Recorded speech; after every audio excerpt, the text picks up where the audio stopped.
Ma première idée a été qu'un jour il reviendra et me demandera quelque chose en échange. Me demander quoi?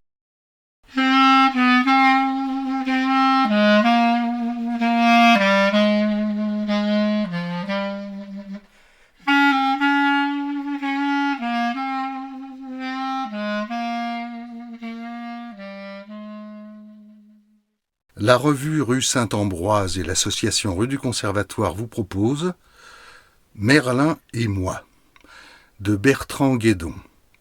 Lecteur Marc Spillmann, musique Charlie Nelson.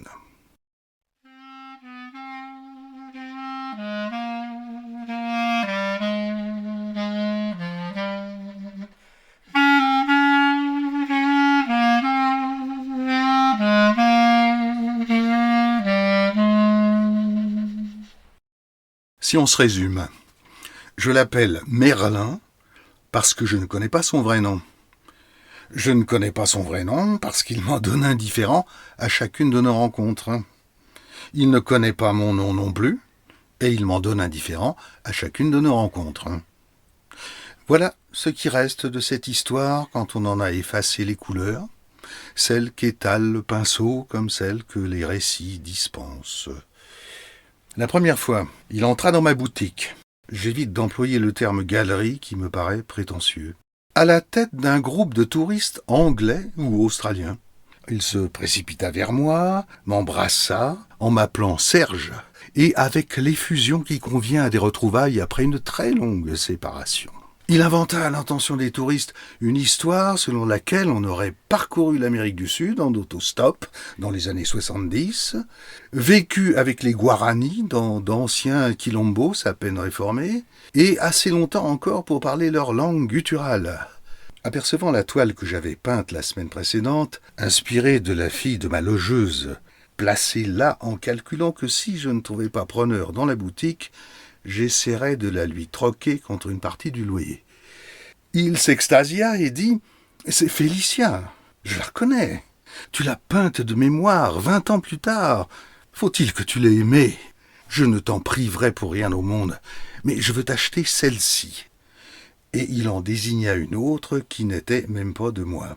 Je dus moi aussi inventer des histoires pour répondre aux questions des touristes sur les autres toiles. Et Merlin, fabulateur patenté, me fut utile en cela au-delà de toute espérance.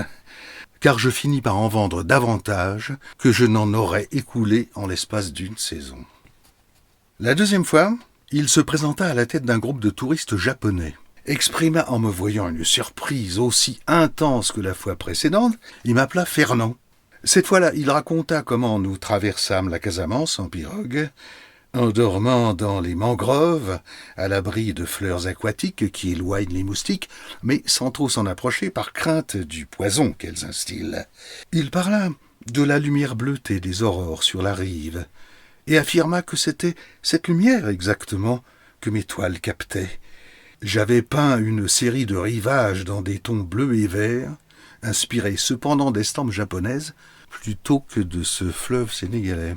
Je constatais à nouveau, avec surprise, que je n'éprouvais aucun mal à entrer dans l'histoire racontée par Merlin, et à élaborer à sa suite des commentaires sentis sur la luminosité particulière d'un endroit où je n'avais jamais mis les pieds, tout comme la fois d'avant j'avais évoqué Félicia, moi qui suis pourtant d'un naturel peu expansif et encore moins mythomane. Je m'enhardissais à mesure que l'interprète traduisait mes propos en japonais et que les touristes les accueillaient avec des exclamations admiratives. Là encore, je vendis plusieurs toiles à d'excellents prix. La troisième fois, il officiait auprès de touristes canadiens. M'appela Sigismond. Un nom qu'on n'entend plus, ajouta-t-il, et il laissa s'installer le suspense en leur promettant de leur raconter pourquoi mes parents m'avaient donné ce prénom ridicule. Et nous prêta des aventures sur le toit du monde, du Ladakh au désert du Taklamakan. Il parla du vertige particulier qui s'empare du marcheur, quand la vallée est si lointaine qu'elle se perd dans une brume et qu'on croit voir plutôt la terre depuis le ciel, des cimes qui apparaissent et disparaissent à travers les nuages, comme le spectre d'Hamlet, des cités englouties sous le sable, dont la sécheresse a préservé les manuscrits bouddhiques du premier millénaire. 5 de mes toiles partirent. Ce fut notre 3e et dernière rencontre, tout du moins jusqu'à présent. Il s'est écoulé plusieurs mois depuis et je commence à me dire non pas que je ne le verrai plus, mais plus dans le même contexte. Je ne crois pas à la générosité des intéressés. Ma première idée a été qu'un jour il reviendra et me demandera quelque chose en échange. Me demander quoi? Pas d'argent, car je n'en possède guère, même si ces incursions m'ont mis temporairement à l'abri du besoin. Un service vaguement criminel? Une couverture? Une cachette? Garder pour lui un document compromettant ou le fruit d'un larcin? J'ai pensé aussi qu'il agissait pour le compte d'un bienfaiteur anonyme, ému par mes difficultés matérielles incessantes. Or, les personnes qui me veulent du bien continuent de s'inquiéter pour moi.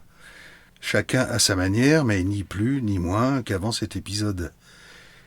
Ce serait donc quelqu'un qui veut m'aider, mais que je ne fréquente pas. Le fait est que depuis nos rencontres, chaque fois que je peins une série de toiles, j'essaie d'imaginer l'histoire que Merlin inventera à son sujet. Je continue à peindre les sujets que je peignais auparavant, à l'exception de la fille de ma logeuse pour le temps que durera la toute relative aisance que je dois à Merlin.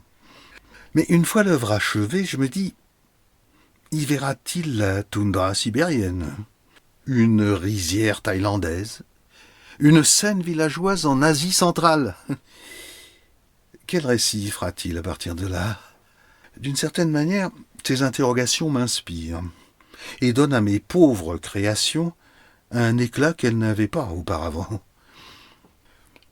Peut-être qu'il croit vraiment que tu es Serge, ou Fernand, ou Sigismond, suggéra Romaine. Je finirai aussi par le croire, répondis-je. Et on éclata d'un rire aussi réparateur qu'un profond sommeil.